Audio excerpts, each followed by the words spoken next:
We are getting to the end of reading Othello, and I thank you for your patience.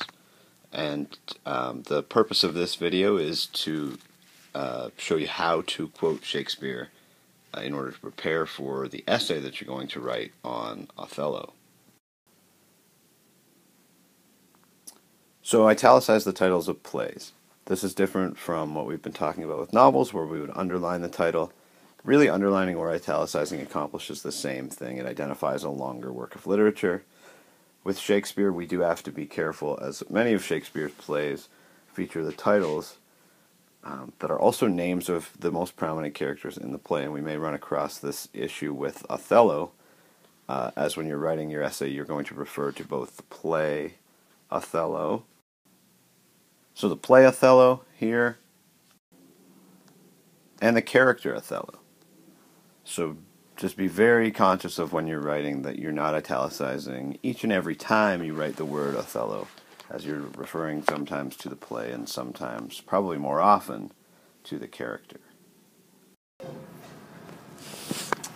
So when you cite line numbers up to 101, you go from just the whole line number 34 to 37, as they have there, and then when you go above 100, you're going to be repeating only the last two digits, as here, but remember that when you change from, say, 300 to 400, or from the 90s to 100, you're going to have to include the first digit, as there and there.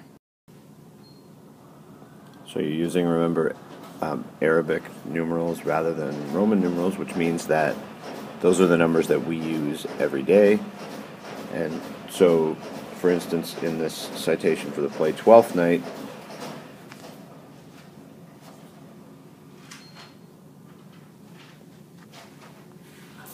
you have just numbers. You don't have to write act, you don't have to write scene.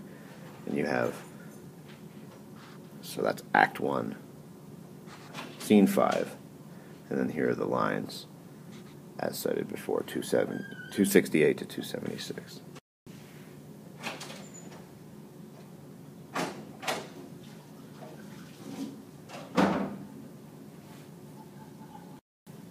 And as we go back here, just one more quick thing to focus on, even referring to the act and scene in the body of your essay. You have just to write the numbers here. So in Act 3, Scene 1, rather than having that, we have just in 3.1. Simple. So rarely in Shakespeare do you have a prose quotation, but if you do have one, and it runs more than 4 lines, you're going to set it off from your text by beginning a new line, and you're going to indent it 1 inch from the left margin and type it out double-spaced, which your whole essay will be anyway. And don't have quotation marks. Most important part is without quotation marks, and then a colon generally includes the indented quotation, and I'll show you an example. So here's your example. In Much Ado About Nothing, you'll notice the title of the play is italicized here. Benedict reflects on what he has overheard Don Pedro, Leonato, and Claudio say. Okay, and there's colon where you identify that you're moving down to the next line, and that the next part of your essay will be directly from the text. And without reading it all, I'm just going to identify that you can see it, that it's an inch over from the rest of the text, and the citation there clearly identifies it, and there it comes. Sorry about that, we'll erase that. And as you can see, as usual,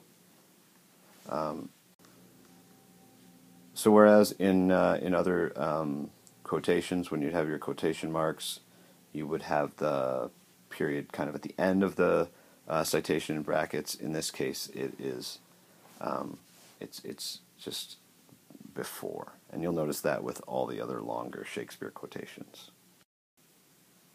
If you quote all or part of a single line of verse, put it in quotation marks within the text. So, as you see here, this is the part of Shakespeare that the writer has chosen to quote, but it's not cited. The citation does not come until the end of the sentence here.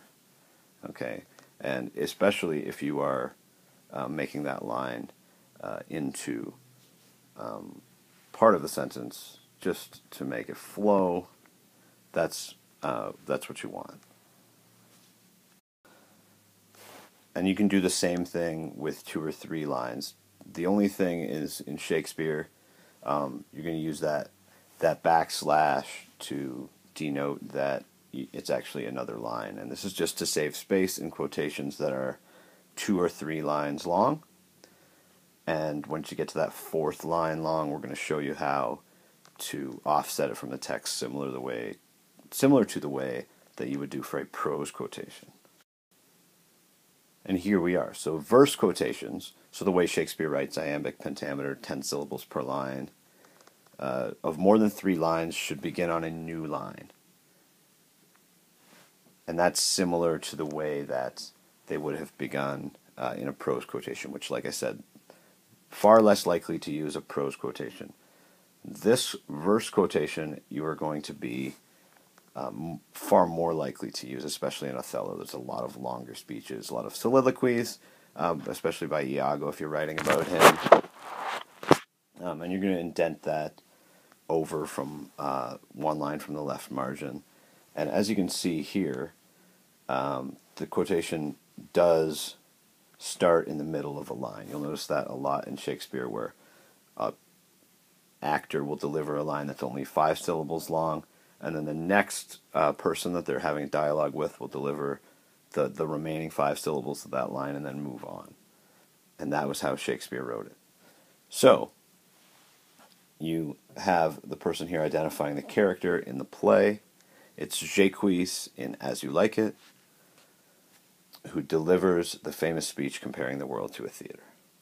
And then there we have, because it's 3 lines, or it's more than 3 lines, we have it offset from the text, and again, after the citation comes after the period.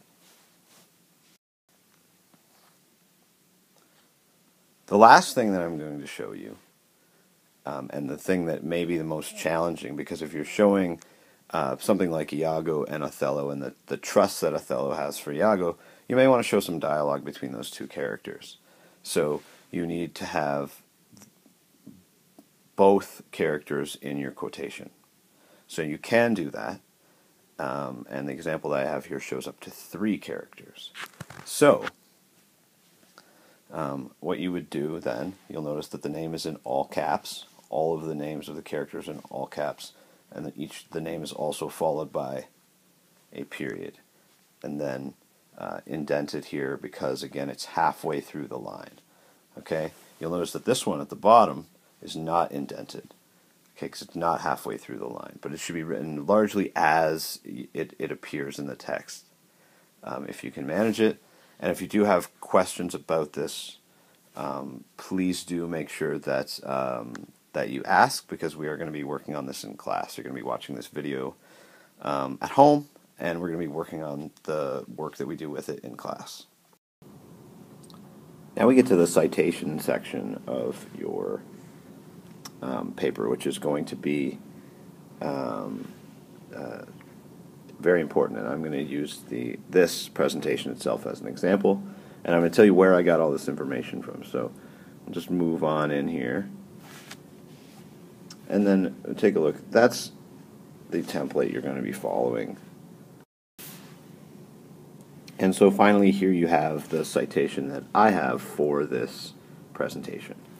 So I have the author's name, I have the title of the web page, and I have the site name, which is simply the name of the author, the date that the site was last updated, web, and the date that I accessed the site. And something you're going to notice about MLA is that there's no URL, and that's not necessary.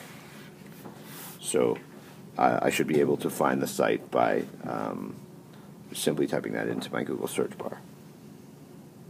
So that's the end of the presentation. Thank you very much for listening, and I hope you bring your questions to class.